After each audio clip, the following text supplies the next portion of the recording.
Fantasy Philosophers is brought to you by fantasy-info.com.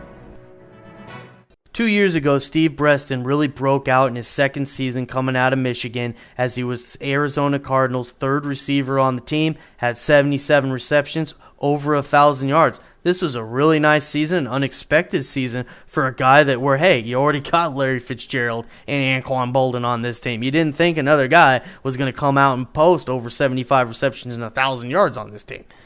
But there it was. He had a great season. Last year, he didn't have as good a season, but he still was productive. I think he had over 700 yards, 55 receptions, so he didn't go away from the offense per se. He was still productive and helped this team out. This offseason, the team trades away Anquan Boldin. Unfortunately, Kurt Warner does retire, so now we have Matt Leinart. Steve Breaston, though, thankfully, is going to be the starter opposite Larry Fitzgerald. We know that already, so that is a very good sign for Breaston and his fantasy value. He gets a bump just because of that. Now, where I have a problem with Breaston is here. Obviously, Matt Leinart needs to establish and show himself. I wouldn't be surprised if Leinart does have his struggles in his first year back as a starter. So with Breaston, Leinart, that's a concern.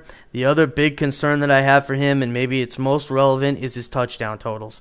His last 2 years, I should say, in the league, he's had an average of 3 touchdowns. He's had 3 touchdowns each year. That is not good enough. We need to see more touchdowns. Larry Fitzgerald is a dominant type touchdown maker. So obviously they're going to look for him, and he should be productive in that offense as the team's touchdown maker when they get inside the red zone. So Breaston, we're going to see. Hopefully he can get over that 5 touchdown mark. If he can, then that's going to be really good for him. I definitely expect him to threaten for over 1,000 yards this year, but we need to see that touchdown total move up.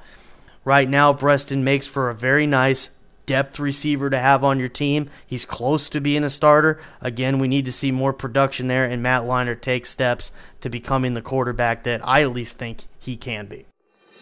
For more fantasy football information, go to fantasy-info.com and sign up for our free e-newsletter. Good luck in your 2010 Fantasy Football League. As an added bonus, the Fantasy Info guys will include their 5 secret tips for success in fantasy